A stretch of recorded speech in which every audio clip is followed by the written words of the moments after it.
Hola, buen día. Me salió, me sacó. Ya estamos al aire. Buen día. Buenos días a todos y a todas. Sí, ya estamos al aire. Buen día a todos y todas. El día de hoy tenemos el café científico sobre los desafíos del crecimiento urbano, una perspectiva científica.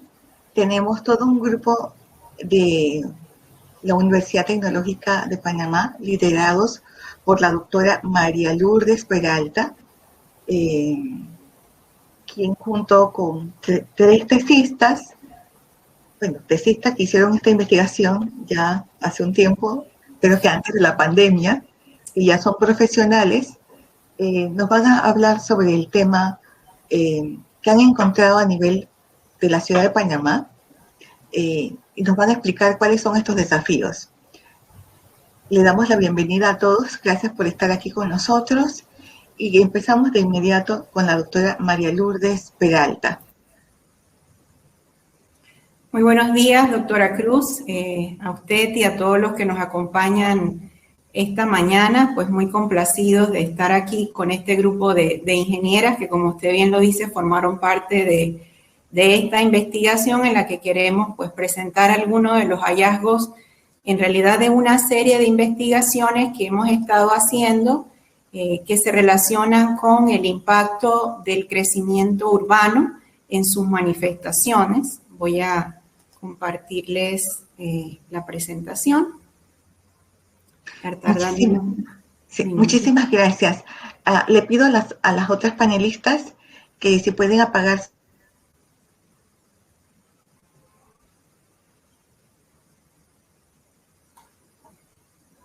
y también los micrófonos.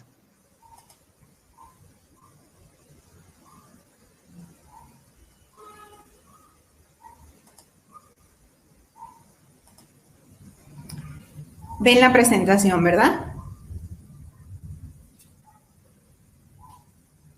Sí, se ve. Perfecto. Bueno, vamos a hablar un poco sobre el contexto del que es el crecimiento urbano, tal vez para poner en perspectiva cómo se han hecho estos estudios y cuáles son los resultados que hemos obtenido. Las manifestaciones del crecimiento urbano que se dan de manera típica, específicamente aquí en Panamá, su impacto en las infraestructuras, que es parte también del foco de nuestra investigación, los resultados de algunos estudios previos y cómo estos estudios se vinculan con los hallazgos de la actual investigación. Y luego vamos a concentrarnos en un caso específico del crecimiento urbano, que en este caso le llamamos crecimiento urbano disperso, por las características que tiene, y luego los resultados, que van a estar enfocados básicamente en tres impactos, que son en el uso de suelo, en los sistemas de abastecimiento de agua y de drenaje pluvial y en el sistema de transporte. Vamos a hablar primero por qué estudiamos el crecimiento urbano, sabiendo pues que este es un fenómeno que se estudia desde el punto de vista social y económico.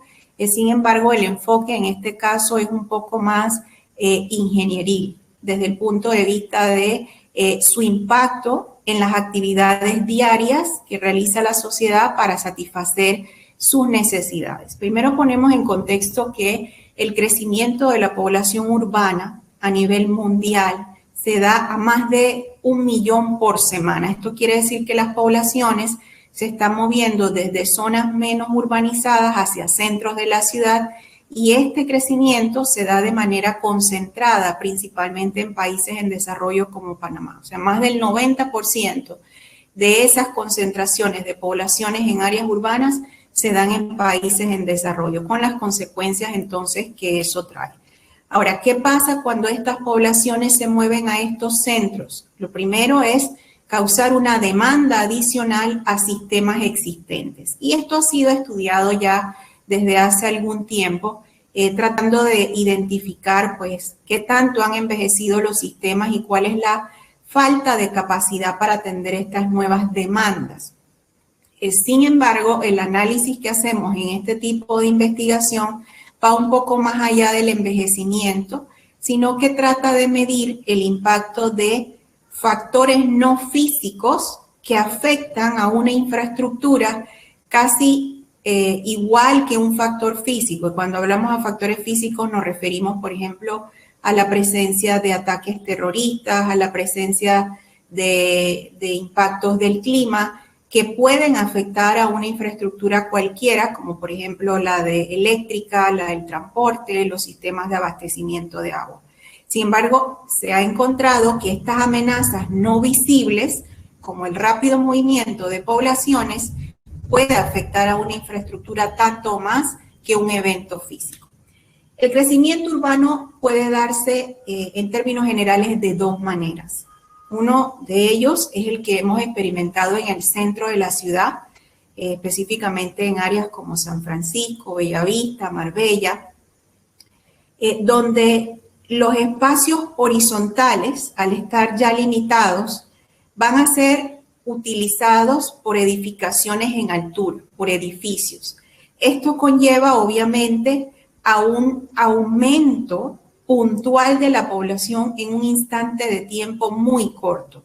En el caso específico del corregimiento de San Francisco, estamos hablando de un área que fue concebida como una ciudad jardín y unas densidades bien bajas, porque hablábamos de residencias unifamiliares con lotes que tenían un drenaje, una infiltración natural, que son reemplazados entonces por edificios con más de 30 niveles por piso, más de 4 apartamentos por nivel, y cada uno de esos apartamentos con familias con sus respectivas demandas. Este es un tipo de crecimiento. Obviamente, este crecimiento lleva asociado un perfil económico, porque para acceder a estas viviendas por la cercanía al centro de la ciudad hay algunos costos asociados. ¿Qué impacto tiene esto? Bueno, este impacto lo medimos en una primera investigación que se dio a través de un financiamiento de Senacid del programa de inserción de talento, y dando continuidad a estudios previos, se quiso evaluar el impacto de este crecimiento vertical en dos sistemas específicos, y era el sistema de agua potable y el sistema de drenaje pluvial. La primera parte del estudio consistía en hacer un análisis entonces del estado del sistema de agua potable y luego el sistema de drenaje pluvial. Con respecto al sistema de agua potable, pues obviamente para nosotros lo importante es poder aportar información cuantitativa y también cualitativa. Específicamente en el caso del sistema de agua potable, un factor que utilizábamos era las presiones en la red, siendo este un indicativo de la falta de capacidad del sistema de poder satisfacer la demanda. Ahora también encontramos en algunos casos unas presiones muy elevadas en los puntos o en los periodos en los que la ciudad no tenía muchos habitantes, por ejemplo, los fines de semana largos, lo que también implica algunos impactos negativos, porque entonces se dan las rupturas cuando la población no está haciendo uso del sistema. Otras de los aspectos que se consideraron en esta parte de la investigación fue hacer diferentes escenarios en caso de que la transformación de viviendas unifamiliares a edificios de alta elevación se continuara al mismo ritmo, y para eso entonces identificamos diferentes resultados de presiones, creando escenarios de 30% de desarrollo, 50% de desarrollo. Pueden ver ahí en una de las gráficas, si vemos la línea inferior representa la mínima presión requerida para el sistema, pues a medida que vamos incrementando el desarrollo, sin la debida adecuación, el sistema se queda sin la capacidad para satisfacer esa demanda. Tal vez no sea tan evidente en algunas áreas de la ciudad este problema, porque entonces se actúa de manera reactiva y se va aportando entonces presiones para poder que el centro de la ciudad no se quede sin agua. En el caso del sistema de drenaje pluvial, este sistema todavía es un poco más difícil de estudiar por la cantidad de variables que lo afectan y porque es un sistema que nadie ve. El servicio que él presta sí se ve, pero no se ve lo que hace diariamente. Aquí hay varios factores que intervienen. Es cierto que tenemos, producto del cambio climático, unas precipitaciones de diferente intensidad, en algunos casos más altas, pero esto va directamente combinado al reemplazo de la superficie. Como estamos reemplazando áreas verdes que tenían una infiltración natural por superficies prácticamente impermeables de concreto, los volúmenes de agua que tienen que manejar estos sistemas cada vez son mayores. Y si a eso le sumamos la falta de mantenimiento, la cantidad de desechos que van a estos sistemas, hemos podido identificar algunos puntos críticos en la red y para eso, como parte de la primera investigación, creamos una escala de nivel de servicio que nos permitía entregarle, en este caso, a las autoridades, llámese MOB, algunos datos de interés para que se pudieran hacer adecuaciones de los puntos más críticos. Voy a hablarles ahora brevemente del segundo tipo de manifestación del crecimiento urbano y a ese le llamamos un crecimiento urbano disperso o el urban sprawl, como también se le conoce. Aunque parece un poco jocosa la figurita de la izquierda arriba, describe básicamente qué es lo que pasa cuando se da el crecimiento urbano disperso y es que básicamente se reduce la distancia entre lo que es el centro de la ciudad y la periferia. Lo que antes quedaba 20 kilómetros, ahora básicamente está a la distancia de 5 o 10 kilómetros porque la ciudad ha ido creciendo hacia las afueras, pero no de manera organizada.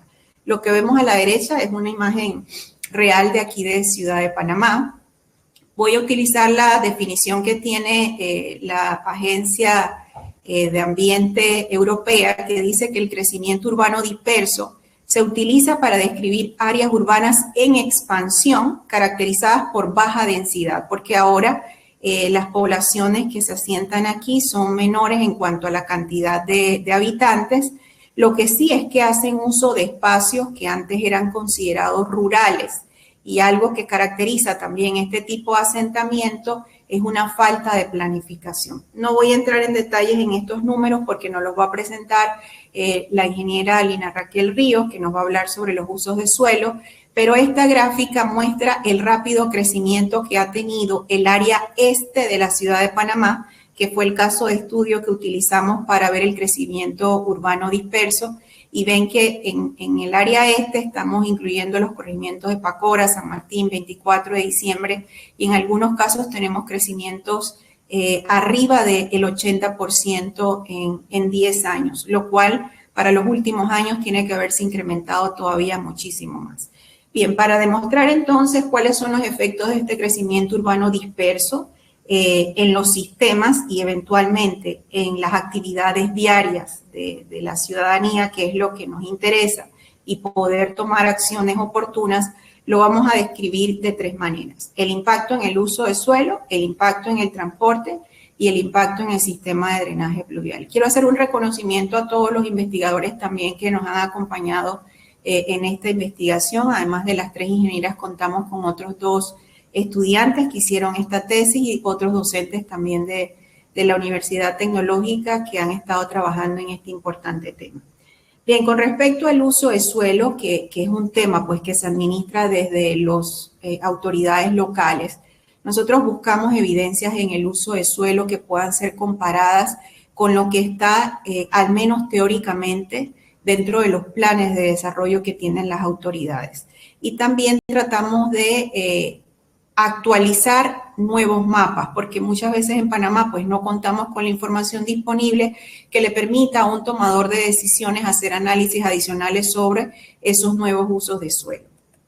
Específicamente en el sistema de agua potable, nosotros partimos de un inventario de los sistemas. Este inventario incluye lo que son las plantas potabilizadoras y hacer una comparación entre lo que nosotros llamamos capacidades nominales, es decir, lo que dice la planta que debe producir versus las capacidades reales, y luego identificar algunos puntos críticos. Esos puntos críticos pueden estar en la producción o pueden estar también en la distribución, que en Panamá pues el sistema de distribución enfrenta actualmente serios problemas, muchas veces por falta de mantenimiento y en otros casos también por la intervención humana, los asentamientos informales.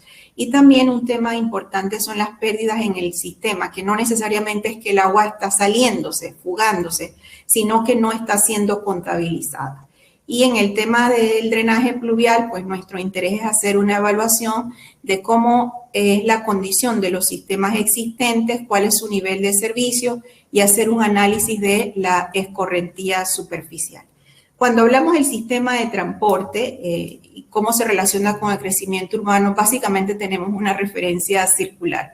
No sabemos si uno es consecuencia del otro, lo que pasa es que no se pueden desvincular.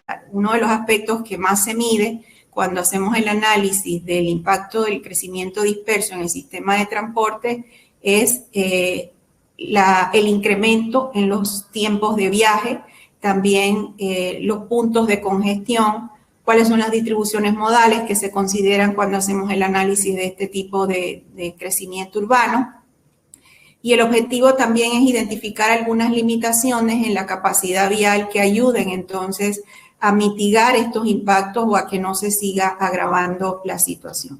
Aunque nosotros no lo medimos en este caso como parte de los resultados, sí se pudo identificar que hay consecuencias directamente relacionadas, por ejemplo, a las capacidades viales que producen otros impactos negativos, como por ejemplo la mala disposición de los desechos. Debido a las limitaciones en los sistemas de transporte, llámese ancho de vía, no hay una disposición o una recolección de desechos de manera oportuna y eso hace que se generen entonces a lo largo de todas estas áreas sitios que llamamos pequeños pataconcitos y que eventualmente afectan la salud de todos los residentes. Esto brevemente es la introducción de lo que vamos a estar discutiendo más en detalle. Los aportes, pues, es una información digitalizada disponible a las instituciones involucradas, los análisis de los puntos críticos de los sistemas y algunas alertas en áreas de condición de vulnerabilidad. Le doy entonces el espacio ahora a la ingeniera Lina Raquel Ríos, quien les presentará sobre el resto de la investigación. Muchísimas gracias. Muchas gracias, doctora. Buenos días a todos. Permítanme compartir la presentación. Sí, gracias. Bienvenidos. Gracias, Lina. Disculpa un segundito, nada más que para recordarles que pueden escribir en el chat las preguntas. Así que vamos a estar revisando el chat para ver las preguntas de ustedes. Adelante, Lina Raquel Ríos. Muchas gracias. Bienvenidos a todos, muy buenos días. Mi nombre es Lina Raquel Ríos y me complace presentarles la investigación sobre el uso de suelo en la dispersión urbana, el cual, gracias a los asentamientos tanto informales como formales, no se ha podido realizar una distribución del uso del suelo correcta. Con base a esto, el presente estudio buscó contribuir con un detallado panorama de información al actualizar un sistema de información geográfico que permitiese tomar acciones de planificación y buscar los recursos óptimos en estas áreas de rápido crecimiento urbano, por lo que se realizó un inventario de los nuevos desarrollos en el año 2017.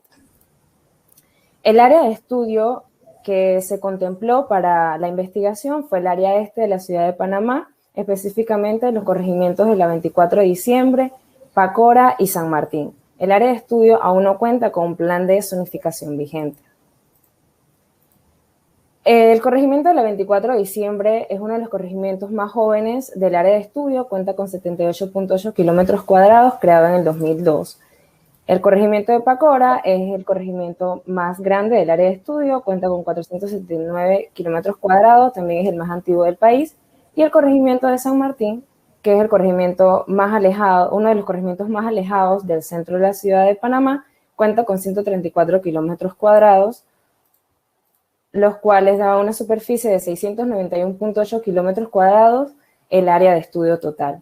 Y como la doctora anteriormente lo comentó, la población de esta área de estudios ha tenido un incremento entre los años 2000 a 2015 entre un 88, 45 y 64%. Como consecuencia de este incremento, se han presentado problemas clave, entre los que podemos mencionar pues, la distribución del uso del suelo no planificado. Hablaremos un poquito de la metodología, que son las herramientas que utilizamos y los procedimientos que utilizamos para el objetivo de esta investigación. Nosotros utilizamos para el levantamiento drones o vehículos no tripulados, los cuales eran dos, como podemos observar en el video a la mano izquierda. Y bueno, los dos tipos de vehículos fueron el Phantom 3 Professional 4K y el Matrix 600 Pro, los cuales presentan características en diferencias entre peso, tamaño y autonomía, concretando que el Matrix 600 Pro posee ventajas considerables sobre el Phantom, a pesar de su estructura pesada y grandes dimensiones, aunque estos mismos son factores que aportaban estabilidad en el aire. El procedimiento se puede resumir en básicamente estas tres etapas: levantamiento, procesamiento de datos y digitalización. El levantamiento era la recolección de datos en donde nosotros realizábamos giras en campo, en donde se levantaban los áreas de interés que estaban planificadas antes por el equipo de trabajo, que serían los nuevos desarrollos. Se encontraron más de 25 nuevos desarrollos en todo el área de estudio. Estando ahí, se realizaba una inspección visual y se realizaban pues los levantamientos con los drones, los cuales se obtenían estas fotos, que la vamos a llamar ortofotos, y luego entonces íbamos a lo que es el procesamiento de datos, que bajo un software se creaban los ortomosaicos, que sería como el levantamiento completo del nuevo desarrollo. Y luego entonces pasábamos a lo que era la digitalización, que sería la actualización de este sistema de información geográfico, que plasmábamos entonces los atributos de interés como las casas, los edificios y las calles en anchovías, como se puede observar en el video. Los resultados. Presentaremos un pequeño vistazo como extracto de lo que se pudo observar en la investigación, tanto en la parte residencial como en la parte industrial. Empezando con la parte residencial, Los Duraznos 5 es una barriada que se encuentra en la 24 de diciembre, aparentemente planificada, con vías internas en buen estado y anchos de calzada correcto. Sin embargo, se construye sin una vía de acceso independiente. Como podemos observar, este es el residencial de Los Duraznos 5, esta barrera que se encuentra aquí, y las personas para salir y entrar de sus casas tienen que hacer todo este recorrido para llegar a una vía principal. También nos encontramos con sus áreas verdes y drenajes bastante en mal estado. Otra de las evidencias fue Pacora Park, que se encuentra en Las Garzas, en Pacora. Esta urbanización se encuentra alejada aproximadamente 2 kilómetros de la carretera principal y sus accesos no estaban completamente pavimentados, como podemos observar en la imagen, lo que requería que las personas que ya estaban viviendo aquí tenían que recorrer más de 2 kilómetros en estas condiciones. Como podemos observar, aquí se encuentra Pacora Park Las Garzas y las personas tenían que hacer todo este recorrido. De igual forma, como la residencia de Los Duraznos, para poder entonces encontrar una vía principal.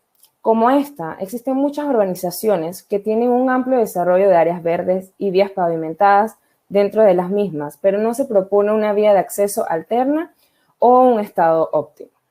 Ahora pasamos a las industrias. Nos encontramos con Maxi Llantas, que es un comercio ubicado en el corregimiento de Pacora. Se encuentra justo a un lado de la barriada Altos de Colinas Campestre, como podemos observar en la imagen de la derecha, y brinda actividades de reencauche de llantas y llantas reconstruidas para los autos. Podemos clasificarlo según las normas de zonificación de Panamá, ya sea como IP, Industrias Peligrosas Especiales, o IM, que son Industrias Molestas. Si lo clasificamos como industrias peligrosas especiales, esta clasificación requiere de un estudio de impacto ambiental y no se permitiría estar cerca de un área residencial. Y como industrias molestias, pues son las industrias que sin controles especiales, su funcionamiento podría causar el perjuicio de las áreas residenciales. Al dedicarse este comercio a una actividad como el reencauche de llantas, puede estar afectando al medio ambiente e incluso a los habitantes de las urbanizaciones que están tan próximas. Bajo el estudio de impacto ambiental que se debió realizar, deberíamos entonces revisar cuáles son los criterios que se afectan y según ellos, cuáles son los planes de mitigación que están realizando al respecto. Sin embargo, el hecho de estar tan cerca de una urbanización puede poner en conflicto su ubicación si consideramos la clasificación de zonificación como una industria peligrosa especial. También tenemos el grupo TECOA, que la empresa TECOA S.A. se encuentra en la parte del sector de San Francisco, Paso Blanco, también en Pacora, y se encarga de la soldadura civil naval de estructuras metálicas. Siendo un taller de soldadura y al estar muy cerca de casas, se debería revisar el impacto que esto ocasiona a su alrededor. También lo hemos considerado como industrias peligrosas especiales. Otra de las evidencias que encontramos era la zona franca de Pana Park Free Zone en la 24 de diciembre, que es un proyecto que cuenta con 53 hectáreas de entre zona franca y áreas comerciales, que ofrecen lotes que van desde 2.500 metros cuadrados hasta 20 hectáreas. Y se encuentra justamente al lado de residencias, como podemos observar en la imagen de la derecha. Según las normas de zonificación en la ciudad de Panamá, esta área se puede considerar como una zona industrial IM Industrias Molestas, ya que es un lugar el cual se tendrá mucho tipo de almacenamiento y actividad comercial que colinda con residencias. Por último, encontramos la plaza industrial, que cuenta con estos diversos comercios que tienen distintos fines, los cuales son Cementos Atlas, que se utiliza la bodega para almacenamiento, Agua Bonfresh, que se encuentra en el mercado de purificación y embotellamiento de agua y cuenta con una planta en esta misma plaza, Italsan, que es una fábrica que distribuye y fabrica los sistemas de tuberías de plástico que cuentan con oficinas, almacén y bodegas, Agromac Diesel Panamá, que son distribuidores de los repuestos de equipos pesados, también cuentan con tienda, oficina y almacén en la plaza, y la casa matriz de Yasacat, que como sabemos se dedica a la venta de equipos camineros. Según las normas de zonificación en la ciudad de Panamá, esta área se podría considerar como IP Industrias Peligrosas Especiales, ya que al ser distintas industrias que producen, almacenan y trabajan diversos productos, se debe analizar el impacto de cada uno y en conjunto que estos podrían estar realizando al medio ambiente y a las comunidades cerca, además de que se encuentra justo a un lado de Panapark Free Zone, que es un proyecto con mucho desarrollo de almacenamiento, de oficinas y comercios. Según el crecimiento comercial industrial de la parte del área de estudio, tenemos que el corregimiento de la 24 de diciembre tuvo un mayor auge al tener el 56%. Y con respecto al crecimiento residencial, el corregimiento de Pacora con un 85%. Estas fueron las áreas que se levantaron. En la actualización podemos observar cómo se realiza el proceso completo, en donde antes no estaban estos desarrollos y ahora están.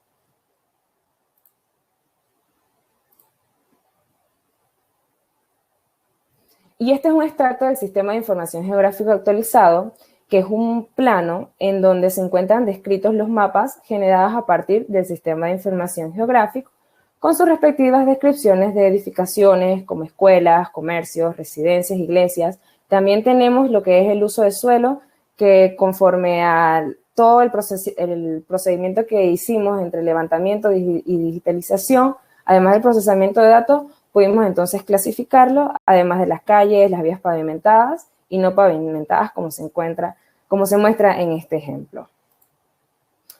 Como conclusiones, encontramos urbanizaciones que fueron gestionadas por promotores de manera ordenada, sin embargo, no contaban con vías de acceso adecuadas para la misma. Otras áreas contaban con una ubicación no planificada según las actividades que éstas realizaban. La investigación sustenta que el área de mayor crecimiento y desarrollo comercial e industrial se presentó en el corregimiento de la 24 de diciembre, mientras que en la parte residencial en el corregimiento de Pacora. Y pues se logró confeccionar un sistema de información geográfico como una herramienta digital para ayudar a la toma de decisiones futuras. Recomendamos que se debería continuar investigando sobre los nuevos desarrollos, ya que esta fue una investigación en el año 2017, y hacer estudios de incremento de población para apoyar a las entidades correspondientes con esta información para tomar decisiones, además de generar una propuesta de ordenamiento territorial o uso de suelo para el área de Panamá Este, y así lograr regular al uso de suelo actual y una planificación en el futuro. Y se deben generar planes estratégicos que incentiven la segmentación del área donde la población no tenga que estar obligada a la movilización de áreas de la ciudad de Panamá para poder cumplir con sus necesidades diarias. Muchas gracias. Muchas gracias, ingeniera Lina. Continuamos con la ingeniera Debra Cisneros. Hola, buenos días a todos. Denme un momentito para compartirles mi presentación.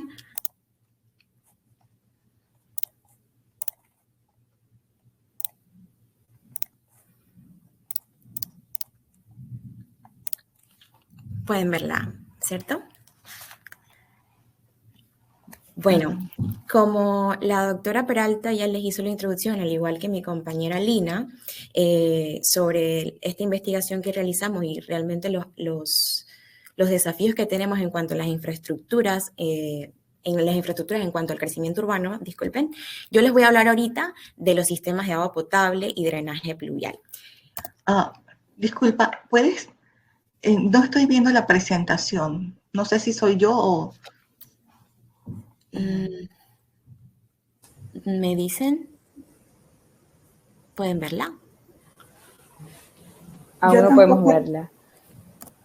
Ahora, es que creo que cuando la pongo en pantalla completa se quita. Ok, vamos a verla acá. Bueno, les decía, yo les voy a hablar sobre los sistemas de agua potable y drenaje pluvial, y dentro de los temas a tocar, les voy a hablar sobre los sistemas hídricos urbanos, cómo están relacionados estos sistemas de agua en los desarrollos urbanos, los principales problemas. Disculpa, todavía no podemos ver tu presentación. No, déjenme dejar de compartir y compartir nuevamente. Ahora pueden ver la pantalla y ahora pueden ver la presentación. Ahora sí, perfecto. Gracias y disculpen. Ok, dentro de los temas a tocar, les voy a hablar un poco sobre los principales problemas también que comprenden esta infraestructura, los estudios realizados y la experiencia que he tenido luego de estos estudios. Entonces, dentro de los sistemas hídricos urbanos, los sistemas relacionados con el agua específicamente en el medio ambiente urbano, tenemos las fuentes de agua superficiales y subterráneas, que es de donde obtenemos el agua para abastecer las comunidades. Por lo tanto, también tenemos el sistema de abastecimiento de agua incluido aquí. Tenemos el saneamiento de los efluentes, que comprende realmente la necesidad de sanear todos los efluentes que tengamos alrededor de nuestros desarrollos urbanos, debido a que muchas veces se hacen, como ya mencionó la doctora Peralta anteriormente, de una manera dispersa y no se tiene control sobre las descargas de aguas sanitarias que hay en estos efluentes. El control de drenaje urbano, que va muy ligado entonces con el control de inundaciones, que es lo que también vamos a tocar un poquito más a detalle en esta presentación. ¿Qué comprende la planificación de la infraestructura urbana específicamente en estos dos sistemas que les he hablado? Comprende riesgos potenciales al abastecimiento de agua potable por el deterioro de la calidad del agua, debido al tratamiento de los efluentes, como ya les había mencionado. Muchas veces hay descargas que no son controladas, no hay un drenaje sanitario realmente diseñado en estos desarrollos, que no son siempre totalmente planificados, sino que se dan de manera espontánea y bueno, afectan directamente nuestros efluentes. La impermeabilización y canalización de ríos urbanos con el aumento del caudal de crecida y su frecuencia, que es específicamente lo que vemos en este caso, lo que vimos en la investigación que les voy a hablar más adelante. Y el aumento de la carga de residuos sólidos y disminución de la calidad del agua pluvial. Ahora el agua va a arrastrar mucha más contaminación, incluyendo metales, e incluso estos drenajes de agua pluvial también conllevan el arrastre no solamente de agua pluvial, sino muchas veces del agua sanitaria. Y ahí volvemos a caer entonces en la contaminación de los efluentes. Entonces, dentro de los estudios realizados, como ya les mencionó mi compañera Lina, la metodología que se realizó fue levantamientos georreferenciados, levantamientos geográficos con 2 dispositivos drone en el área de estudio, que comprendía los tres corregimientos ya mencionados. Nosotros, para el caso de agua potable y drenaje pluvial, lo que analizábamos específicamente eran los tipos de drenaje que podíamos encontrar en las diferentes comunidades, no solamente en las nuevas, sino también en las que veíamos alrededor, en toda el área comprendida, la ubicación de tanques de agua, el tipo de drenaje, ya sea de rejilla, ya sea de cuneta, ya sea de drenaje superficial, simplemente cuneta natural, solamente establecido por el escurrimiento del agua sin ningún tipo de diseño. Y bueno, hicimos este inventario de los sistemas, que comprendía específicamente escoger mediante análisis previo, las áreas en las que se iba a volar el dron, el tiempo de vuelo y demás, como ya fue mencionado. En esto se hizo, además del inventario, luego de la digitalización de los datos, que para el caso de usos de suelo, como ya les mencionaron, se analizó específicamente los tipos de industrias, de comercios, los residenciales que teníamos en el área, y en el caso de agua potable, porque esto específicamente se pudo hacer en el sistema de agua potable, se actualizó entonces una base de datos en conjunto con el Instituto de Acueductos y Alcantarillados Nacionales, donde ellos todavía no contaban con esta información actualizada. Entonces nosotros, viendo estos sistemas de válvulas, tanques de agua, sistemas de bombeo, tomas de agua, no alcanzábamos a ver realmente el tamaño de las tuberías. Por lo tanto, esto fue un campo que quedó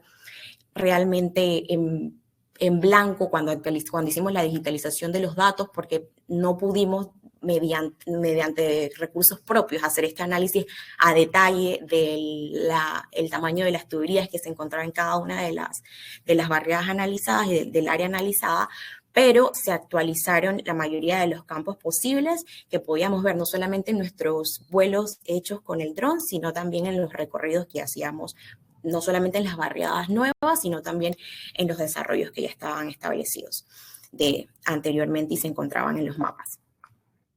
Entonces, específicamente para el suministro de agua potable, pudimos notar mediante investigaciones, mediante análisis, queríamos saber específicamente de dónde se abastecían estas comunidades, cómo era el suministro de agua potable. Y específicamente se abastecen de 3 plantas potabilizadoras que trabajan prácticamente a sus máximas capacidades. Yo les voy a mostrar un poquito más adelante en cuánto trabajan específicamente, y además de esta también reciben apoyo de la planta potabilizadora de Chilibre. Entonces estas 4 plantas son las que abastecen esta área que comprende los 3 corregimientos ya mencionados, San Martín, 24 de diciembre y Pacora, pero además también tenemos el abastecimiento por carros cisternas con una periodicidad de 7 días. Estos carros cisternas no son que van, les digo de 7 días porque ya tienen rutas establecidas, no es solamente cuando hace falta, ya es parte del sistema de suministro de agua potable que algunas comunidades reciban cada cierto tiempo el suministro de agua por medio de carros cisternas. En cuanto al sistema de drenaje pluvial, las características principales que encontramos fue ausencia o inadecuados sistemas de drenaje pluvial. Drenaje superficial mayormente era en cunetas de concreto o cunetas superficiales simplemente formadas por la escorrentía, en este caso pues cunetas naturales, y un alto nivel de escorrentía. Que el análisis, me refiero al alto nivel de escorrentía, les voy a mostrar un poquito más adelante el resultado de un análisis que hicimos para poder medir este caudal de escorrentía que se presentaba no en todo el área, porque el área comprendida realmente era bastante extensa, pero sí seleccionamos 3 microcuencas para poder hacer este análisis de qué tanto caudal pueden arrastrar estas áreas. Como resultados, en cuanto al agua potable, aquí les menciono entonces a qué capacidad trabajan estas 3 plantas que se encuentran específicamente en el área este. Cabra 1 trabaja a un 83%, Cabra 2 trabaja a un 100%, realmente los resultados arrojaron a un poco más de 100%, o sea, esta planta trabaja a su máxima capacidad. Y Pacora un 69%.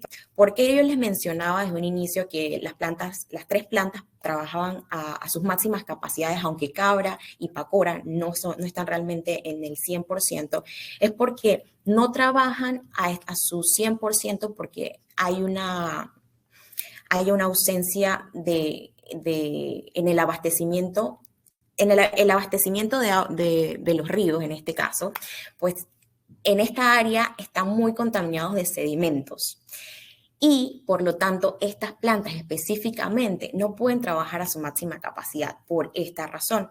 Entonces, es por decir, en este caso trabajan a lo más que pueden por esta razón. Y como pueden ver en la tabla que muestro aquí, el promedio total de los millones de galones producidos por cada una de estas plantas potabilizadoras en un análisis hecho del periodo del 2010 al 2014. La más grande en este caso, como pueden ver aquí, bueno, es la planta de Pacora, que es la que trabaja a su menor capacidad entre las tres, pero ya les expliqué, bueno, la razón específica. También tenemos como resultado la comparación de consumo promedio facturado versus el consumo real. En este caso, pues se hicieron con proyecciones dadas de la población del INEC, porque el censo más actualizado con el que se cuenta hasta el momento, pues es el del 2010 y era el que se contaba también al momento de esta investigación. Y como pueden ver, aquí muestro específicamente los corregimientos de 24 de diciembre y corregimiento de Pacora, porque realmente el corregimiento de San Martín, las características de este corregimiento no son específicamente una comunidad urbana, y tiene muchas características aún de una comunidad rural. Sin embargo, también se hizo el análisis comparativo para ver los diferentes desarrollos que encontrábamos, más que todos los desarrollos nuevos que encontrábamos en el área este, pero en el área de San Martín los desarrollos nuevos eran muy pocos. El área que más contenía desarrollos nuevos era el área de Pacora.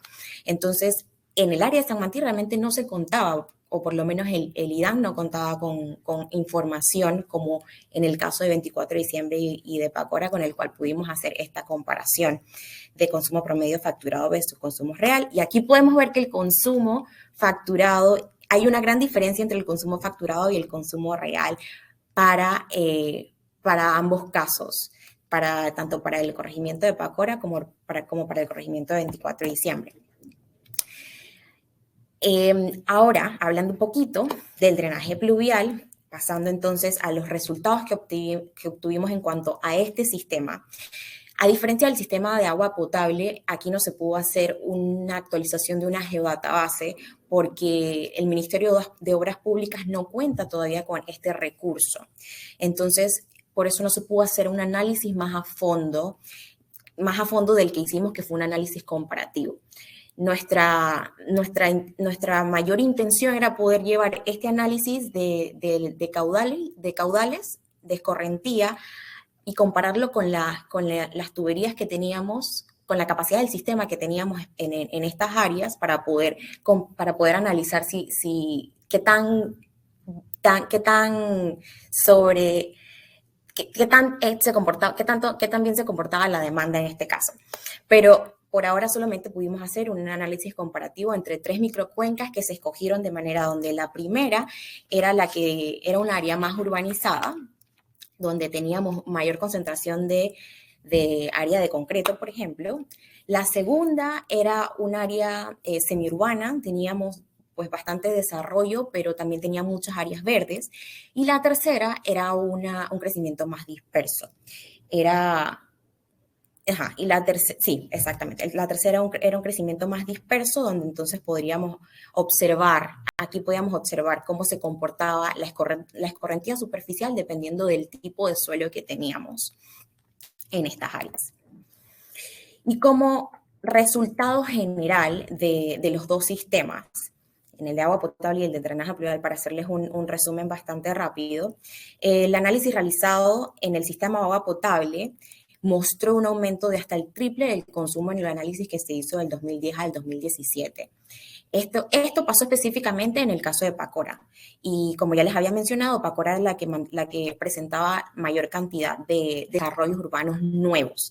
Así que se vio específicamente esto.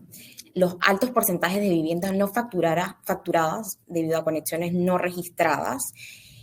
Esto puede ser debido a conexiones no registradas porque se veían en los recorridos que hicimos muchas tuberías a simple vista donde realmente daba a entender que no eran tuberías oficiales, pero además de solo verlas, se pudo comprobar que el consumo real versus el consumo facturado, de acuerdo a la población que hay en esas áreas, pues no hay una diferencia bastante notable, no concuerdan. La capacidad real de las plantas potabilizadoras afectadas por las tomas de agua, por lo que les mencionaba que no trabajan a su máxima capacidad.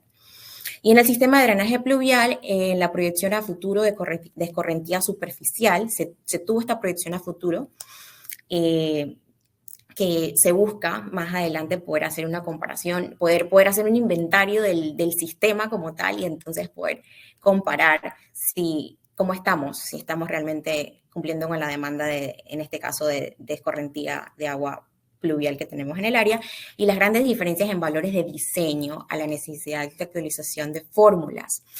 Esto se refiere porque cuando nosotros hicimos nuestro análisis de microcuencas, nosotros comparamos lo que obteníamos de las fórmulas utilizadas actualmente por el Ministerio de Obras Públicas con la intensidad de lluvia, que era uno de los inputs de nuestra fórmula, con un estudio realizado en el 2015 por los estudiantes Lao y Pérez de la Universidad Tecnológica de Panamá, donde ellos sacaron diferentes fórmulas de intensidad de lluvia para diferentes áreas de la ciudad y nosotros escogimos el área que estaba más cercana a nuestra área de estudio, y en este análisis se pudo ver que la diferencia de intensidad de lluvia entre las fórmulas que me da el Ministerio de Obras Públicas, que es de 1972, versus estas nuevas fórmulas que fueron publicadas en el 2015, pero no son oficiales porque fueron hechas por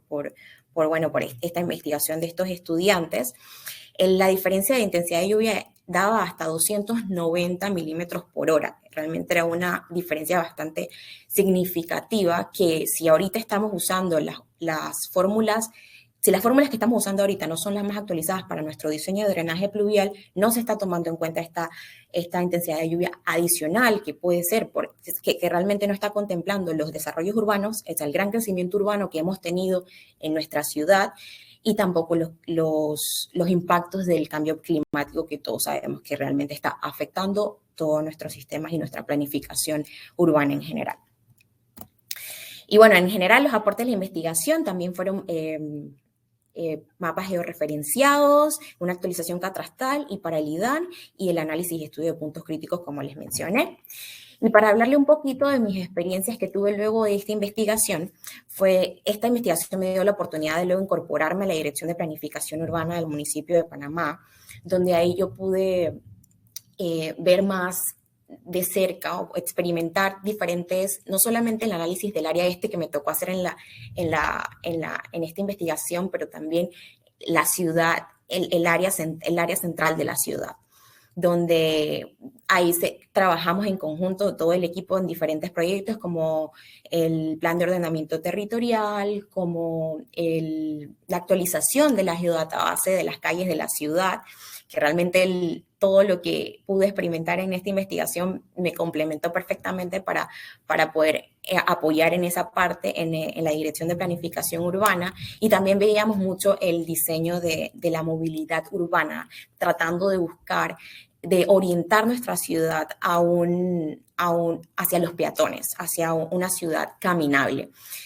Básicamente, pude ver este panorama cuando tuve esta experiencia laboral, y luego eso me llevó entonces a poder ir a la Facultad de Ciencias Urbanas de la Universidad de Seúl, donde yo estudié mi maestría, y ahí pude experimentar aún un panorama mucho más extenso de lo que conlleva la planificación urbana, porque entonces ahí pude ver no solamente lo que otros países han considerado, porque tuve la oportunidad de participar en un programa internacional donde todos mis compañeros venían de diferentes partes del mundo, los cuales contaban su experiencia y cómo se manejaban en sus países, cómo se manejaban las cosas en sus países, pero también pude experimentar lo que sucedía en un país desarrollado, como lo que es Corea del Sur.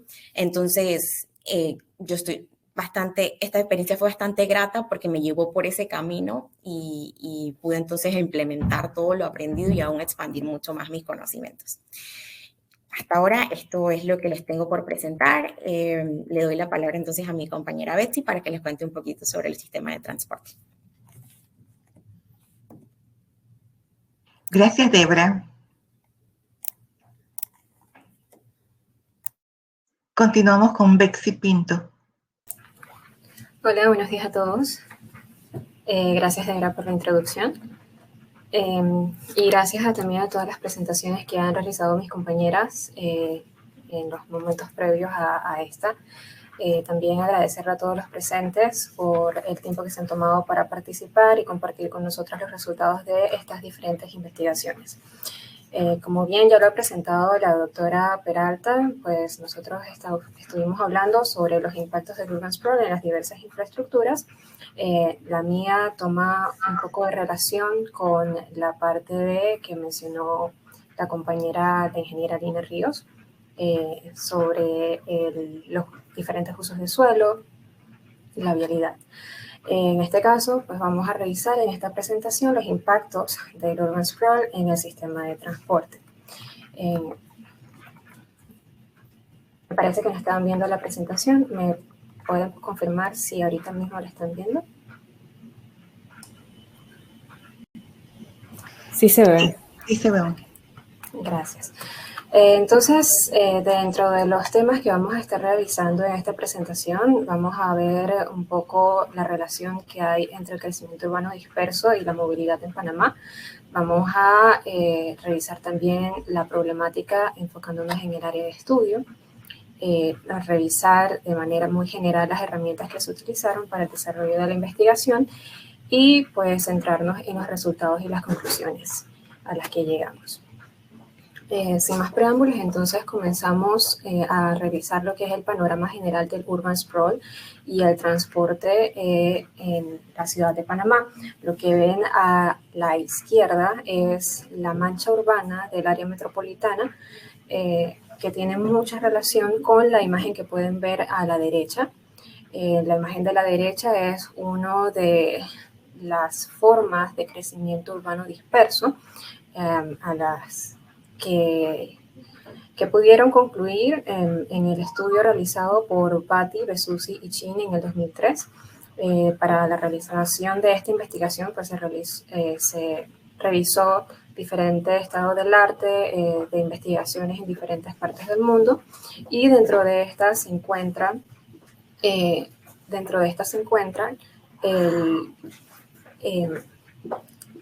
un crecimiento tipo lineal en franja, como pueden ver en la parte derecha, que se relaciona mucho con la imagen que tenemos en la izquierda, que es la mancha urbana de Panamá.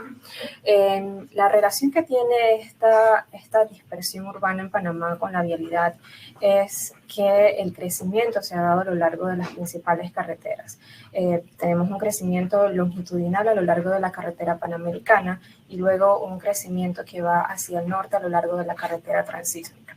Entonces ya vemos desde aquí que hay una estrecha relación entre ambas variables, entre el crecimiento urbano y la vialidad en Panamá. Además de esto, pues vemos que la concentración de los habitantes está dada en el centro de la ciudad, valga la redundancia, y que a medida que nos alejamos, ya sea hacia el este o hacia el oeste, pues se va dispersando más la población, que precisamente es a lo que hace referencia el desarrollo urbano disperso. En este sentido, pues centrándonos en el área de estudio, el corregimiento 24 de diciembre, que es el más cercano al centro de la ciudad, tiene más concentración de habitantes por kilómetros cuadrados, y esto se va dispersando hacia el área de San Martín, que como bien lo mencionó la ingeniera Debra, pues tiene más características rurales a pesar de estar en dentro de la ciudad de Panamá. Entonces, la revisión de este estado del área nos permite ya plantearnos si la ciudad de Panamá ha crecido a lo largo de la vialidad, ¿ha sido la vialidad la que ha permitido este crecimiento disperso o es el crecimiento urbano el que ha incidido de manera pues negativa con todos los problemas que vemos en el transporte? Si es que acaso el crecimiento urbano disperso pues ha ocasionado todos estos problemas. Entonces nos encontramos con una paradoja como la del huevo y la gallina para saber qué fue primero, y vamos a revisar estas dos perspectivas. Este estudio se centró pues en la perspectiva de consecuencia, pero vale la pena revisar también que la movilidad en efecto sí tiene cierta injerencia sobre la forma del crecimiento, como pues por parte del desarrollo del transporte privado, los subsidios que se dan al transporte urbano, también el crecimiento, las mejoras, adecuaciones que se le dan a las carreteras. Nadie se asienta en un lugar a donde no tiene acceso. Aunque sea alguna carretera, por muy pequeña que sea, le permite a una persona poder desplazarse hasta cierto punto y pues poder desarrollar los asentamientos que para el área este pues hemos visto que han sido más que todo al principio por la década del 80 se comenzó con los desarrollos informales y pues ahora en estos tiempos ha habido un boom de los crecimientos residenciales que llamamos formales por parte de las diversas promotoras. Entonces, aquí se puede ver claramente que la vialidad sí influencia de cierta forma al crecimiento urbano disperso. Como ya mencioné, entonces nosotros nos vamos a centrar en la otra perspectiva donde el crecimiento urbano disperso tiene ciertos impactos sobre el transporte, la infraestructura de transporte. Entonces, enfocándonos en la zona de estudio, como pueden ver, algunas de las imágenes que evidencian ciertos problemas, en la franja derecha pueden observar en los tiempos antes de pandemia cómo las paradas eran insuficientes. La imagen de la derecha es una imagen tomada en el supermercado Extra, en el área de la 24 de diciembre, próximo a La Doña, el centro comercial La Doña. Un día normal por la mañana. La parada que ustedes pueden apreciar es para tomar chivas que se dirigen hacia otro punto donde las personas pueden realizar transbordos. En la parte superior, hacia donde pueden ver los metrobuses, hay una estación para abordar los metrobuses y aún así todas estas dos estructuras que tienen las personas para poder abordar un transporte público en la mañana no se da abasto para suplir la cantidad de personas. Entonces se evidencia la poca accesibilidad que se tiene al transporte público, la falta de demanda, la poca frecuencia debido a las congestiones y también se evidencia el mal estado en el que se encuentran los pasos peatonales o los lugares por donde pueden circular y esperar los peatones. Entonces, para esta investigación se realizaron visitas de reconocimiento a lo largo de los 3 corregimientos que se están analizando, 24 de diciembre, Pacora y San Martín, para obtener un avance descriptivo del área. Las imágenes que van a ver en la siguiente diapositiva fueron tomadas como, bueno, no sé si pueden ver el puntero.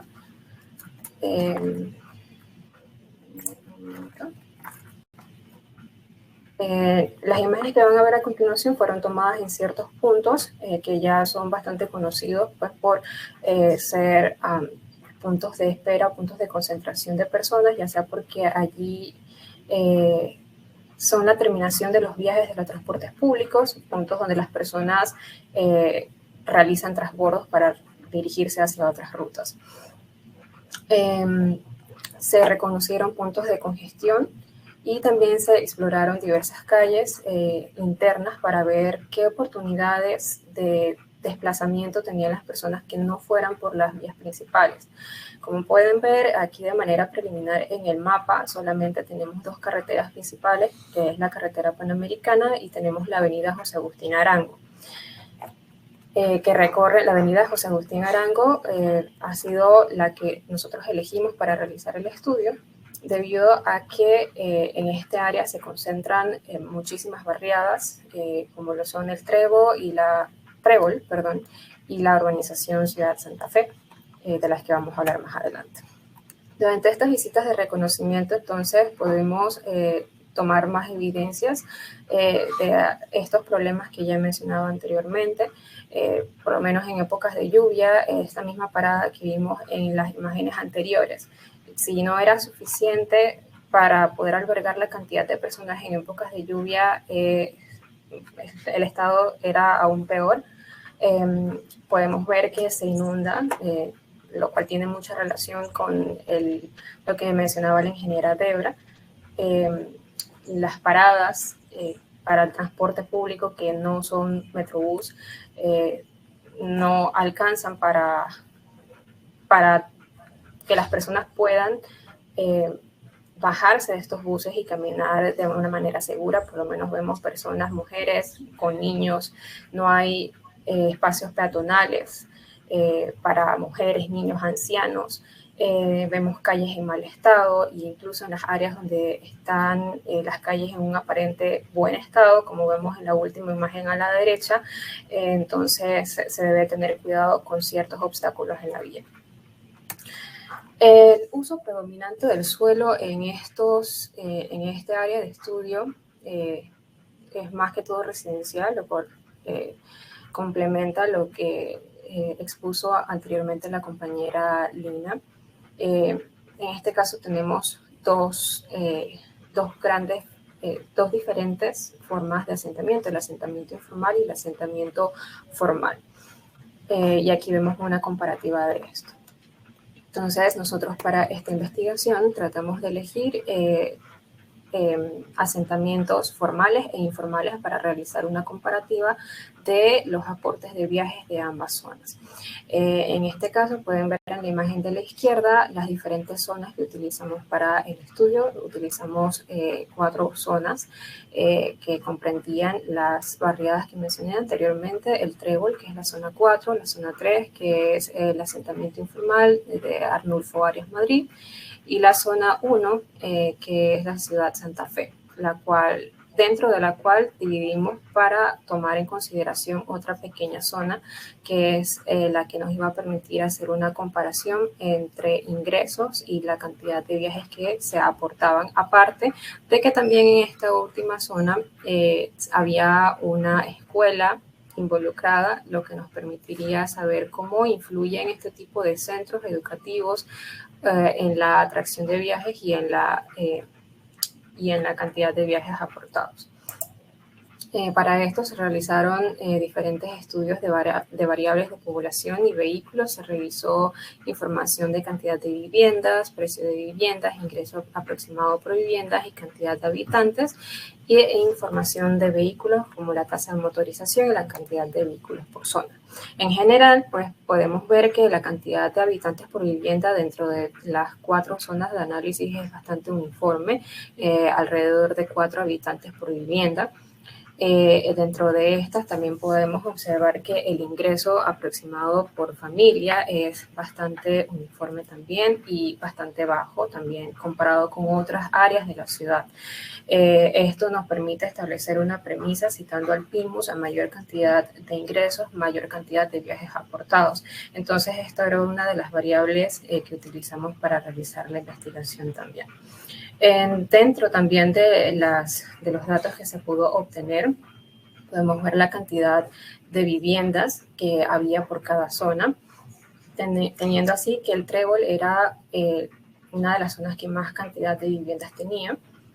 Y dentro de esta cantidad de viviendas, entonces, según la información recopilada por los datos del INEC, se obtuvo que había de cada 4 casas había un auto. Dentro de esta última zona que vimos, de la zona 2, se hizo una comparación entre 2 residenciales, el Brisas de Mirador 3 y Mirador del Bosque. Se presentan entonces aquí características generales de ambos residenciales, siendo que Brisas del Mirador del Bosque tenía mayor cantidad de ingresos, y eran zonas muy similares entre sí, de modo que se podía realizar una comparación del aporte de viajes. En la izquierda podemos ver entonces la intersección donde pudimos realizar los aforos para realizar el conteo de autos por movimiento. Este tipo de aforos también se realizó en las salidas de las otras zonas antes mencionadas, pero se destaca este por ser el punto de comparación entre los aportes de viajes. Dentro de los resultados que pudimos obtener, primero vamos a evaluar a gran escala dentro de las 4 zonas. En este caso se está presentando lo que es las horas de mayor tránsito vehicular. Se puede apreciar que entre el control 4 y el control 1, que están alejados uno de otro, la hora de mayor demanda es la misma. Esto puede ser debido a un retroceso que hay luego del control 4, que es ubicado en la barriada del Trébol, debido a la alta congestión vehicular que hay después de este punto. Como bien pudimos ver en las diapositivas anteriores, esta vía, la avenida Arnulfo Arias,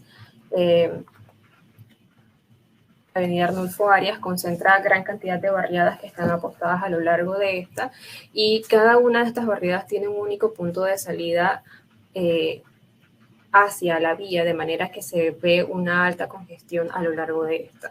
Entonces, debido a esta situación, se experimenta una alta congestión que obliga a las personas a salir mucho tiempo antes de sus casas para poder llegar temprano hacia sus trabajos. En el punto de control 1, entonces vemos que hay exactamente la misma hora de mayor tránsito vehicular.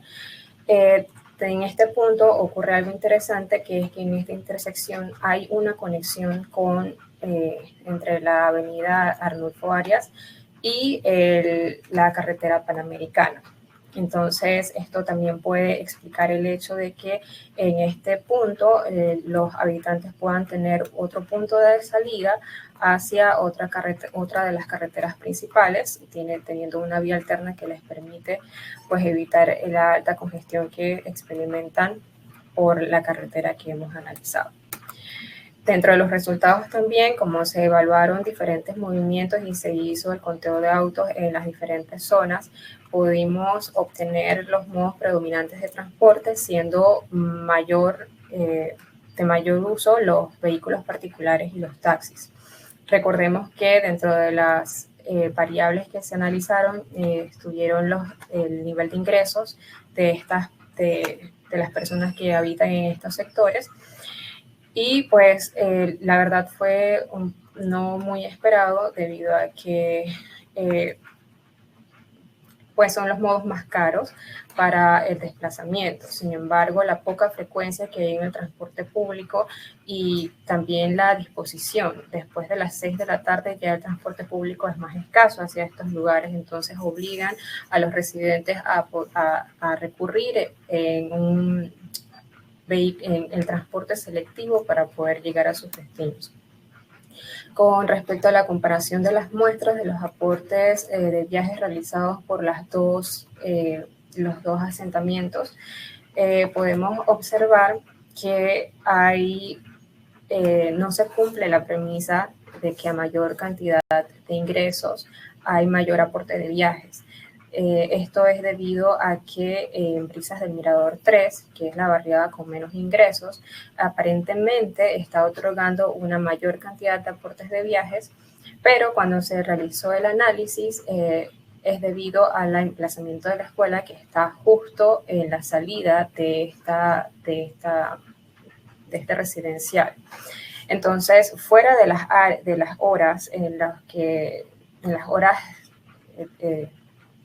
educativas en las que entraban estudiantes, esta escuela tiene 2 jornadas, en la mañana y en la tarde. Entonces, fuera de estas jornadas, el aporte de viajes era bastante similar entre los dos residenciales, siendo alrededor de 200 vehículos por hora que se aportaban por cada una de estas barriadas. Entonces, extrapolando eso, podemos ver que como estos residenciales son una muestra de toda la población de los 3 corregimientos, entonces se puede ver que hay un gran aporte de viajes por parte de todas estas residenciales que, como bien lo han mencionado con anterioridad, está habiendo un boom en el sector de Pacora, pero sin las debidas adecuaciones a las carreteras. Entonces, aquí vamos a revisar otras de los resultados que se revisó, la data que obtuvo la ingeniera Lina, los mapas actualizados con los anchos de vías y la longitud de las carreteras, y entonces nosotros los dividimos por una jerarquización, siendo el modo más predominante las carreteras locales, y tenemos menos cantidades de carreteras principales. De este modo, entonces, podemos apoyar los resultados de que se está dando una alta congestión vehicular debido a que no tenemos suficientes cantidades de kilómetros de carreteras principales para suplir las demandas de todos estos nuevos crecimientos. Como aportes a la investigación, también se entregaron mapas donde se evidencian pues estas longitudes de kilómetros de carretera por subdivisiones, donde se evidencia pues que hay carencias de vías alternas y que hay más vías locales, lo que se transmite en una menor movilidad con mayores tiempos de viaje. Según el PIMUS, la mayoría de los viajes que se producen en esta zona derivan en el corregimiento de Tocumen. Entonces, cuando nosotros analizamos el tiempo de viaje que hay desde estas zonas hacia Tocumen, con una carretera despejada, no está a más de 25 minutos, 30 minutos.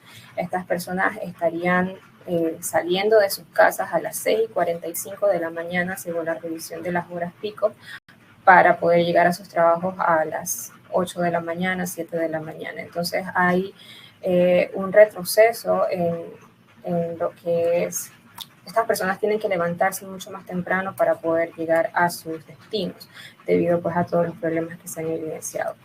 Dentro de las conclusiones es que mientras se sigan adecuando, se sigan proporcionando más vías, se va a ir incrementando el crecimiento disperso. Esto proporciona un gran desafío para la planificación urbana, pues igualmente las personas necesitan de estas vías para poder desplazarse hacia sus destinos. Entonces, se necesita una planificación, por lo menos se recomienda a 25 años, para poder suplir carreteras con una capacidad que pueda suplir la demanda.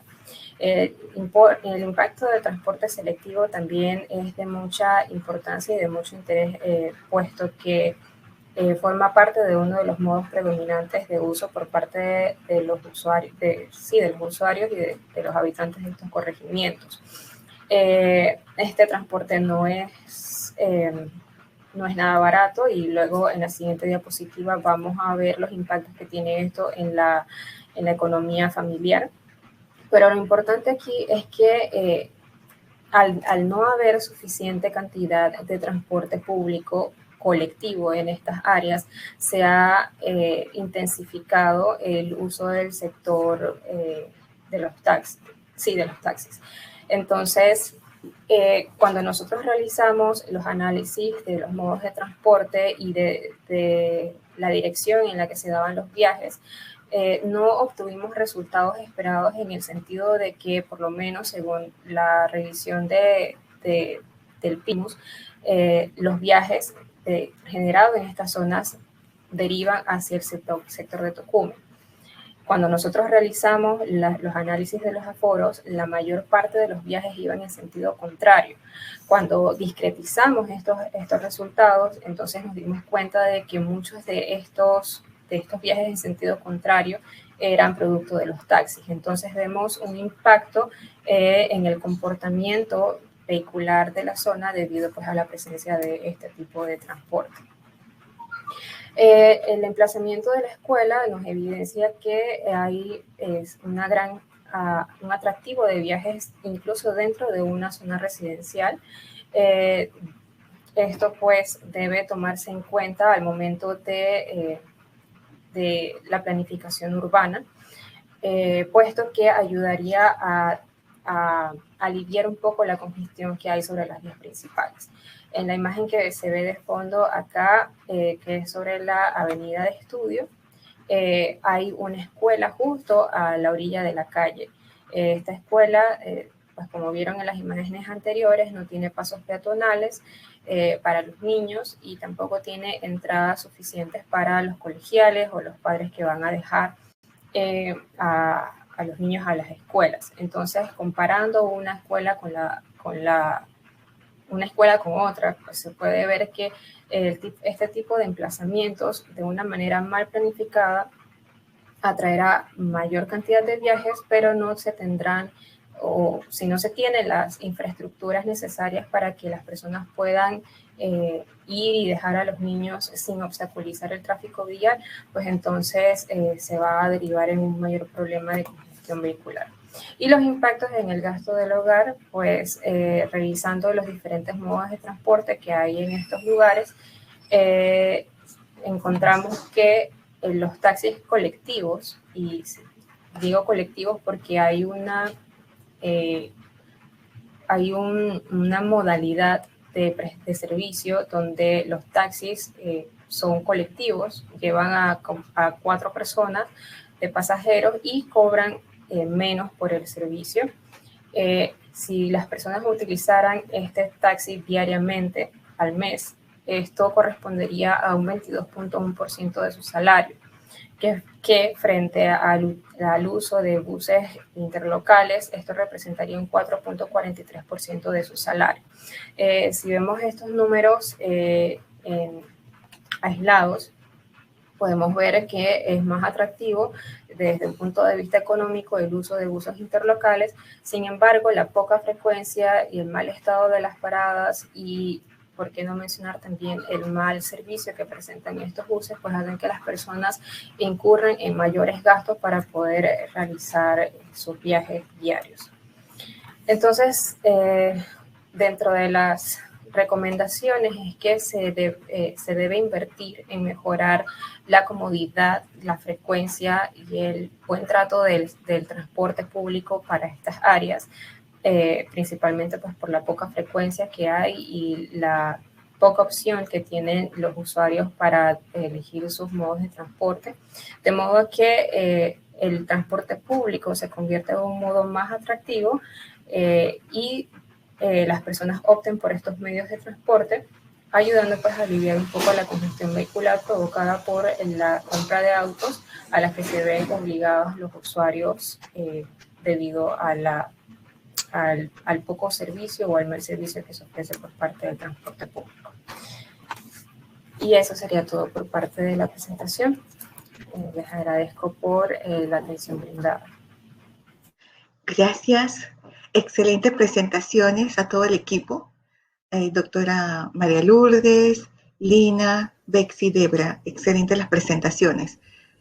Nosotros intentamos hacer un esfuerzo por invitar a las autoridades de vivienda, MOP y de la alcaldía. No sé si nuestros esfuerzos han tenido algún éxito, si hay alguien de las autoridades o de esas instituciones presentes. Ojalá que sí. Yo sé que ustedes habrán hecho un esfuerzo por entregar a cada una de estas instituciones los resultados de investigación y me parece un aporte muy, muy importante con relación al crecimiento urbano y todos los desafíos que estos implican. Tenemos una pregunta. Lourdes López nos indica cuáles estrategias se considerarían para hacer estudios de crecimiento de población en áreas que requieren de urgencia, hacerlo por problemas de servicios básicos y desequilibrio en el área urbana. Comienzo María. yo a ver si... Sí. Bueno, primero que todo, pues definitivamente es un problema multidimensional, multivariable.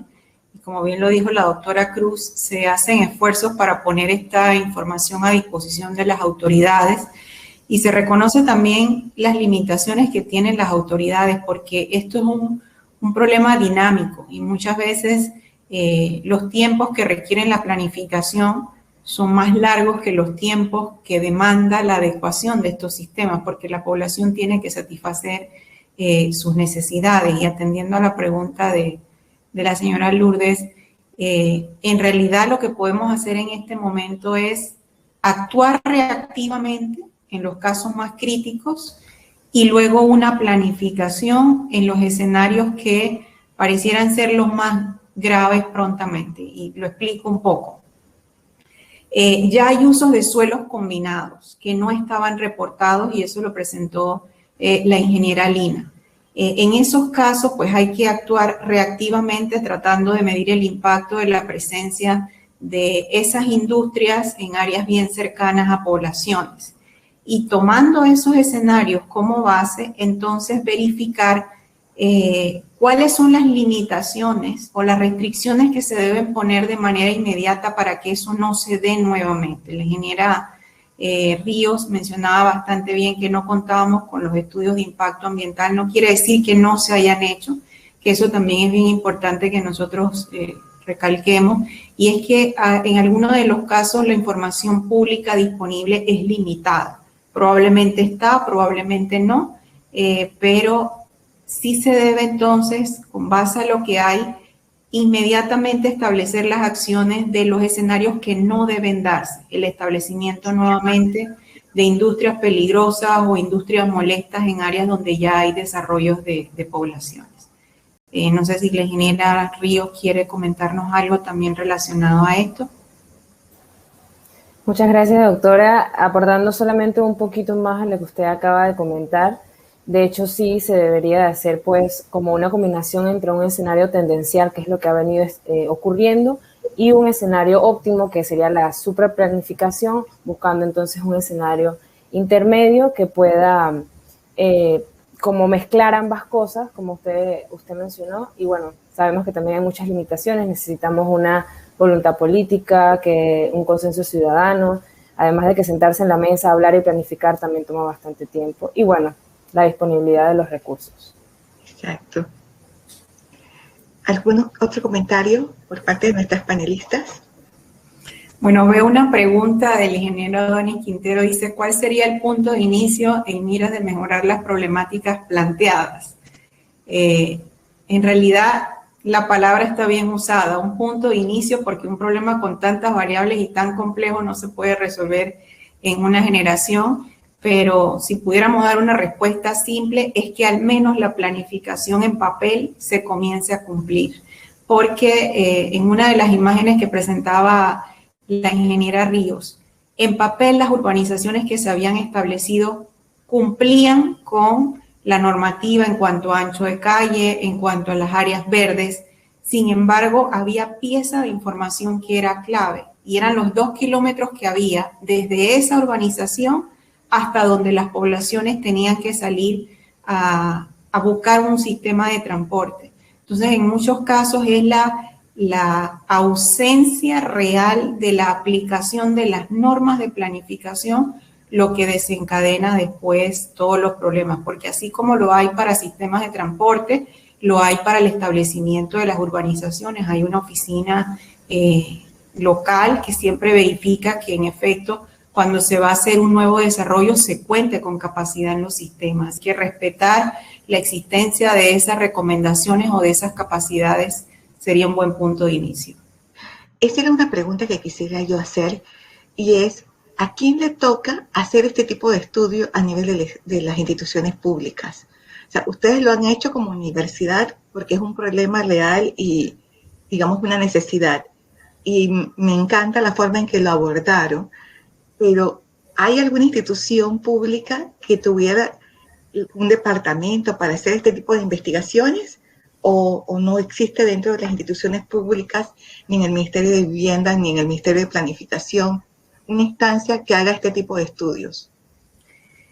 La instancia en este caso son los municipios, que son los que otorgan los permisos para los nuevos desarrollos, porque esto está directamente relacionado con los nuevos desarrollos.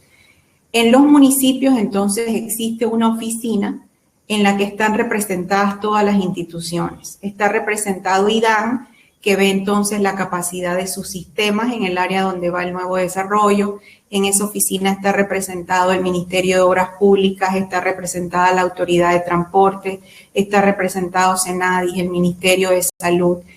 Pero cada una de esas oficinas con sus limitaciones solamente ve una parte de su infraestructura. Y muchas veces no tienen la información a mano para atender respuestas como si en efecto tenemos la capacidad dentro del sistema de agua potable para que se instale una nueva urbanización. Y hay que ser honestos también.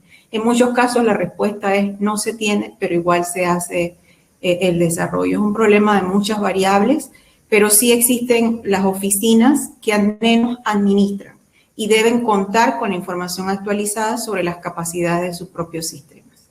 Entonces, en un mundo ideal, si la alcaldía no tuviera los recursos, tendría que hacer un convenio con la Universidad Tecnológica para que la Universidad Tecnológica tenga esta investigación como una investigación de tipo permanente que se va actualizando cada cierto tiempo y va dando los insumos entonces a las autoridades competentes. Eso sería un mundo ideal. Así es. Y así se puede hacer para los diferentes sistemas, que de manera periódica parte de las investigaciones que realizan los futuros egresados de la universidad aporten como parte de su tesis esa información que se ponga a disposición de las autoridades, ¿no? Que es una situación ideal, como usted lo acaba de decir, porque se invierte entonces en recursos que son del Estado para ponerlos a disposición del Estado.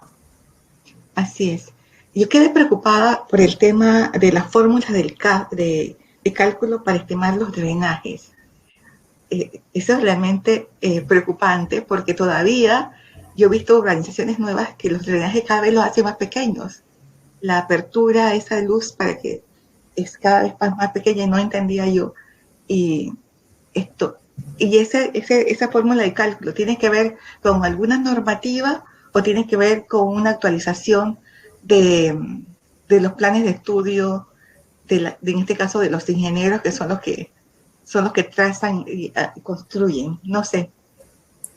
Le voy a ceder la palabra a la ingeniera Debra, pero nada más actualizar que en realidad esto es un procedimiento estándar. En cada país o en cada región, la autoridad que aprueba los diseños, en este caso los diseños de los sistemas de drenaje pluvial, tiene unos parámetros para cumplir con las dimensiones y esos parámetros van asociados a la cantidad de agua que debe manejar el sistema. Y la cantidad va asociada con unas curvas de precipitación, cuánta lluvia cae. Y eso es lo que la ingeniera Cisneros bien dijo, que esas curvas no se han actualizado con la frecuencia con que se debe. Ahora sí hubo una actualización, pero no se ha adoptado de manera formal, o al menos no hasta el momento en que hicimos la investigación. Pero la ingeniera le puede explicar un poco más sobre el desfase que hay. Sí. Estas nuevas fórmulas planteadas por estos dos compañeros de la Universidad Lao y Pérez en el 2015 fue por medio del análisis de las cuencas hidrográficas en diferentes áreas de la capital. Realmente no analizaron todas y nosotros en este caso escogimos la más cercana a nuestra área de estudio. Pero sí me gustaría resaltar, en el momento de este estudio que fue finalizado entre el 2017 y 2018 fue cuando se realizó, no existía ninguna norma del MOP actualizada con fórmulas de intensidad de lluvia, en este caso las curvas IDF, para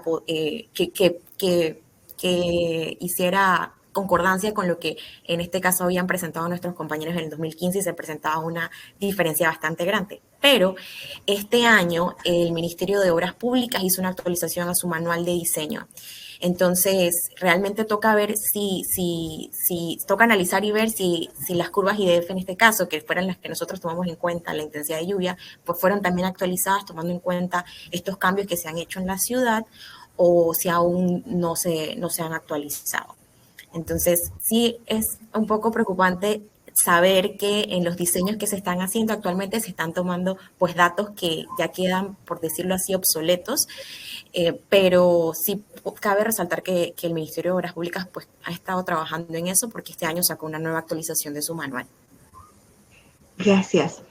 También me queda, digamos, la inquietud con relación a los estudios de uso de suelo y lo del transporte.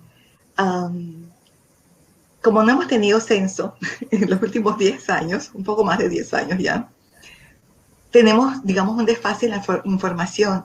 Y yo recuerdo que la Ciudad del Saber hizo unos eventos para analizar las diferentes cuencas de la ciudad, donde participó la ingeniera Laguna. Y uno de los corregimientos de mayor crecimiento y que de alguna manera determinaba el voto dentro de la ciudad era Juan Díaz. Pero para estas últimas elecciones ya se sabía que Juan Díaz no era la que tenía mayor crecimiento, sino que era el siguiente corregimiento, o sea, que estaba más relacionado con Tocumen y la 24 y todo esto que ustedes acaban de mencionar. Estos corregimientos, que el área de estudio, ¿es un solo municipio? ¿Es solamente el municipio de Panamá? ¿O es el municipio de San Miguelito también tiene alguna competencia? ¿O todo es municipio de Panamá? Ok.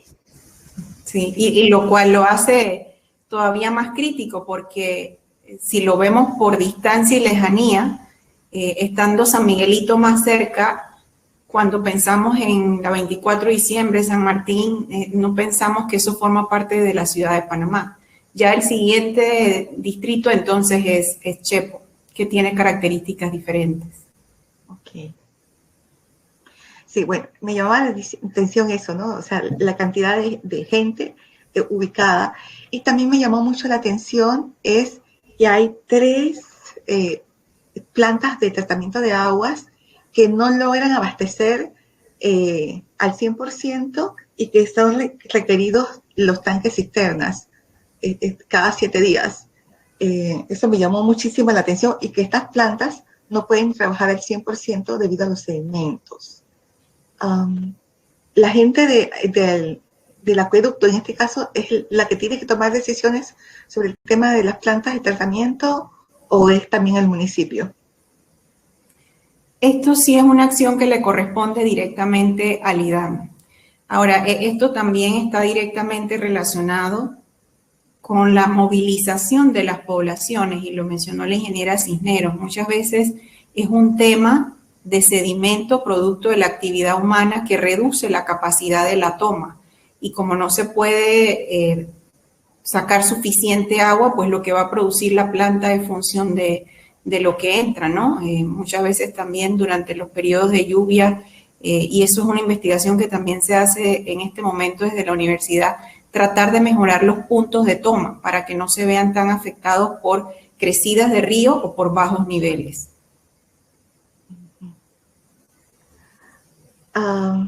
No sé si con relación a lo del transporte nos pueden explicar un poco mejor esta dinámica, y si el Metrobús recibió la información de ustedes y qué información requería el Metrobús para mejorar el sistema en esa zona. Porque ampliaron el metro, pero parece que no es suficiente, ¿no? No, la verdad sí se utilizaron, se revisaron los estudios hechos por el Metro de Panamá. Ellos consideraban todos estos crecimientos, pero uno de los problemas principales que enfrentan estas comunidades es el hecho de que las vías, el ancho de las vías no es suficiente para el transporte público. Entonces, para estas áreas lo que se consideran son transportes locales que lleven a estas personas hacia los puntos principales donde están las paradas del metro y del Metrobús. El problema es que, pues, debido a la alta congestión en las vías, pues el transporte público colectivo, como los buses, los diablos rojos, que es lo que más abunda para estas áreas, es poco frecuente. Y también tiene ciertos horarios, por lo menos comienza como a partir de las 5 de la mañana, que fue la hora en la que nosotros comenzamos a hacer los aforos, y después de las 7 de la noche ya cada vez son más escasos. Entonces, pues eso limita un poco las oportunidades de movilización que tienen las personas, sobre todo quienes se salen de ese punto de aporte de viajes que mencionaba el Plan Integral de Movilidad Urbana Sustentable, que es el PIMUS, el cual definía que el principal destino de estos puntos era el corregimiento de Tocumen. Debido a que en este corregimiento hay puntos atractivos de viaje, como lo son el aeropuerto internacional. Sin embargo, para estas áreas, muchas de las personas que viven allí se desplazan hacia el centro de la ciudad, donde están más concentradas las actividades. Y si para Tocumen necesita, que es el principal punto de atracción de viajes de estas comunidades, las personas necesitan levantarse. Bueno, la hora pico se situaba alrededor de las 6:45 de la mañana para realizar un viaje que no demora más de media hora. Entonces, para desplazarse hacia el centro de la ciudad, las personas tienen que salir mucho antes de las 5 de la mañana. Y antes de esta hora el transporte público no es muy bueno. Entonces, pues nosotros comentábamos durante mientras realizábamos la investigación que ahorita mismo el principal problema para que el Metrobús, por lo menos, pueda acceder hacia estos lugares es el ancho de las vías. Entonces, se proponía, es una opción bastante costosa, lo que es la adecuación de toda esta vía, pero pudiera ser una alternativa, al igual que, por lo menos, realizar carriles de aceleración y de desaceleración en las paradas, porque como vimos en las fotos, la mayoría de las paradas están al borde de calle. Entonces esto complica más la congestión que ya hay y pues complica también el desplazamiento de buses colectivos para estas áreas. Gracias. Quería hacer una pregunta, ya se nos está acabando mucho el tiempo, con relación al uso del suelo. Tú hablaste sobre el tema de la escorrentía y de los caudales de lluvia. Y en los mapas que ustedes establecieron había una diferencia muy grande entre las viviendas espontáneas y las viviendas construidas. Una que está totalmente encementada y la otra que está más arborizada con relación a las barriadas construidas porque son puro cemento. Y la dificultad de que estas barriadas, tanto espontáneas como construidas, no tenían los accesos a las vías principales y que le causaban 2 kilómetros para llegar hasta una vía principal para poder avanzar. El tema de la escorrentía, ¿vieron diferencias? Y me imagino yo, en cada una de ellas, ¿puedes comentarnos un poco? Lina. En realidad es la ingeniera Debbie. Debbie. De Brasil. Sí.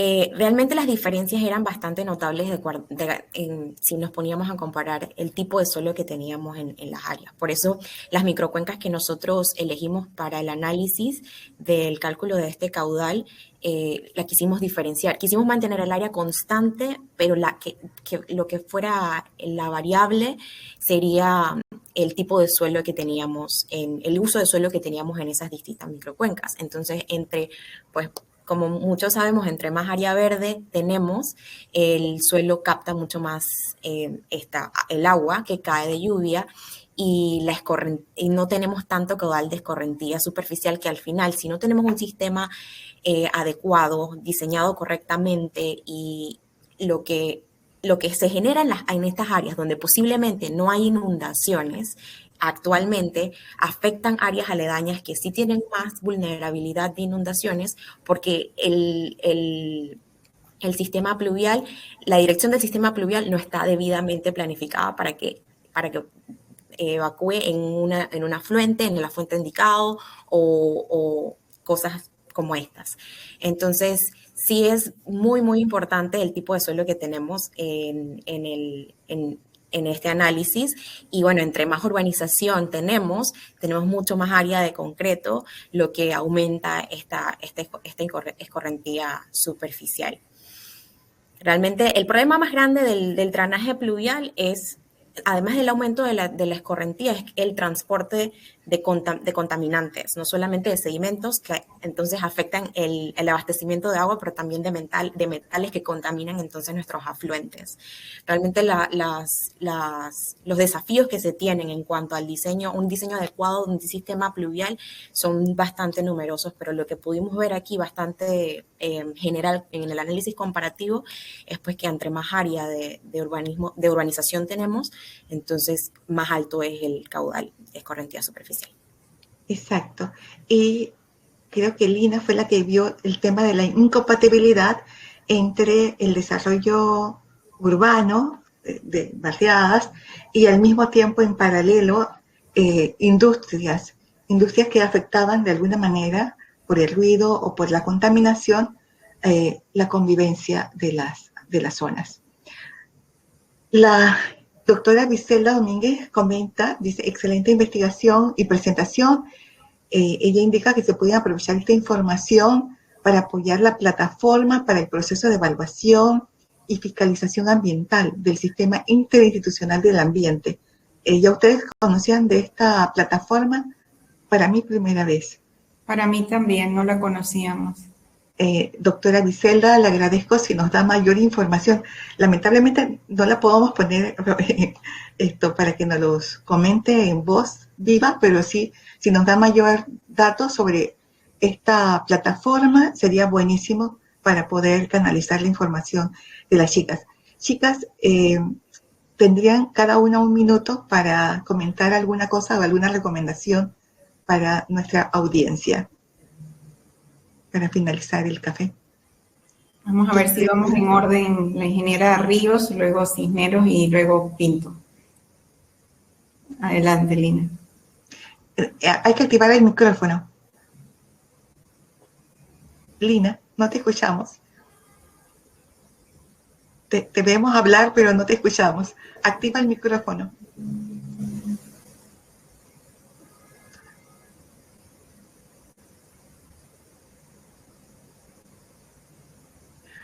Dice Griselda que es un nuevo decreto 36 del 2019. Habrá que buscar la Gaceta Oficial.